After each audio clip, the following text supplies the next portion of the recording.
Good morning. Thank you for joining me for another 5 good minutes with the Word. I'm Barry Bryson, and we're continuing our study of Paul's letter to the Colossians today. And we're in chapter 3, and we're going to finish chapter 3. We're going to be reading verses 18 through 25. This is Paul's list of house rules. He included them um, in another prison epistle that he wrote at the same time, which is greatly parallel to this letter, the Ephesian letter. In the Ephesian letter, it's a lot longer.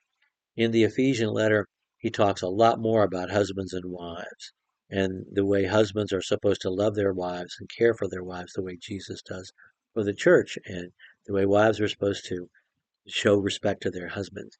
And of course, we know that there are man-woman issues at the church at Ephesus from reading First Timothy, which was written at about the same time. And it seems that they had a variety of gender-related issues at that congregation.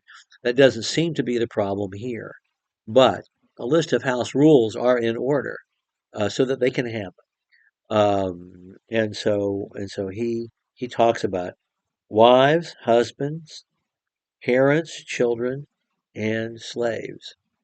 Now, I'm going to mention slaves first before we even read the section, because the mention of slaves is very important.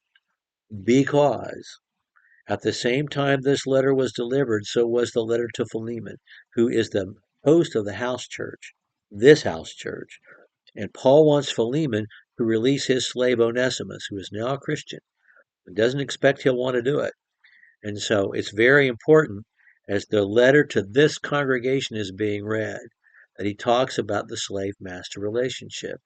And I also want to, as I always have to do, remind ourselves that slavery in the Roman Empire was not the chattel slavery that was practiced in the American colonies throughout the states, particularly in the American South. It just was not. It was not using human beings as livestock.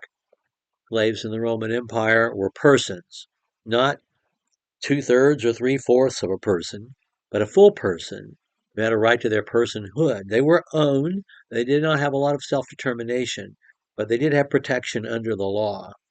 And, and slavery was the only social safety net that was available in the Roman Empire, and therefore it could not just be done away with. A man could sell himself as a slave in order to provide for his family, and his wife and his children were not slaves.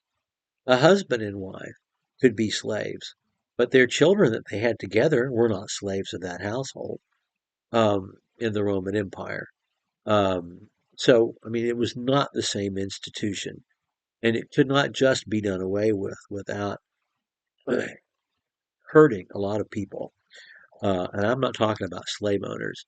It's the only social safety net available in the day, and it's not what was practiced here. So that is not read back into the pages of the New Testament, U.S. history, okay? Because that's not what we're talking about here. Although slavery did exist as an institution, and the slave trade, as slave trade is condemned as sinful in First Timothy. Okay, let's read these verses.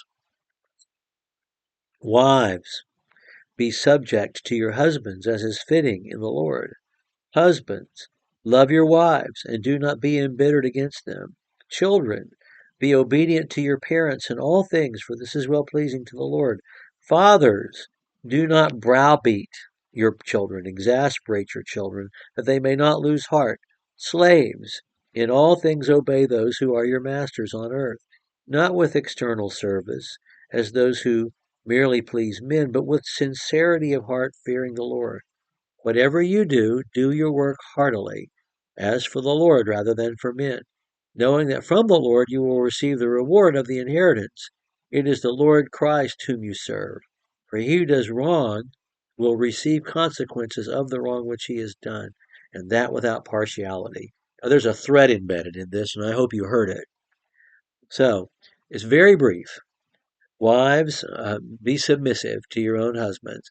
The word is submit, not obey. It's something that happens between people who have equal standing. Children obey, wives submit. But the husband has the leadership. He was given the responsibility of leadership. When he said, talks to the husband, love your wives. Your primary posture, attitude towards your life is one of love and tender care. Period. That's what he says. Children, be obedient to your parents. That because I said so is a valid biblical reason. If your mom or your dad says it, um, this is well pleasing to the Lord. Fathers, he doesn't say make sure you keep your kids in line. He says don't browbeat your kids, don't exasperate your kids, don't extinguish their spirit, don't bully your children. I think this is amazing that that's the one thing he says. He says a lot more in Ephesians. But here, his word to fathers is don't bully your children. Don't do it. Don't exasperate them that they may not lose heart. Your relationship with your children will define the relationship they have with their heavenly Father. And so, if you are a bully and a marionette, a martinet, not a marionette, a martinet. If you are just you know wanting to make rules because you're the man and you get to be the boss, that's the way they're going to think of God, not as the loving person who wants them to succeed and protects them and trains them and feeds them. So I just love that. That's what he says. Don't bully your children. Don't exasperate. Don't don't break their spirit. Do not break their spirit. They're not Marines. They're kids. They're not in basic. Don't break their spirit. Don't do it. Don't tear them down. You don't have to tear them down to build them up. So don't do it. Don't. And then slaves, obey your masters like you're obeying Jesus, because you are obeying Jesus. And I want us to see how he transfers the obedience from the master to Jesus, not giving the master any intrinsic authority of himself, but making the slave answerable to Jesus in heaven. He says, obey your masters, but do it because you're obeying Jesus, not because they're any better than you are, but because you are answerable to your Lord in heaven. You do it heartily for the Lord rather than for men. You're not doing it for him, you're doing it for him. So do it well because you're doing it for him. That's what Paul said. And it is a way of making enslavement noble. It is. I mean, he can't end slavery. He doesn't have the power to do so. And if he did, doing so would make more complications for poor folk than it would fix uh, at the time. Uh, but this he can do, and because it's true. And then there is the threat to the slave owner. He who does wrong will receive the consequences of the wrong which he has done, that without partiality. You better do right, or God will judge. It's important that Philemon hears this because he's about to get a letter read to him. It will be read publicly too, in which Paul says, I expect you to set this young man free and send him back to me. And I know you don't really want to do it, but these are the reasons why I expect you to do it.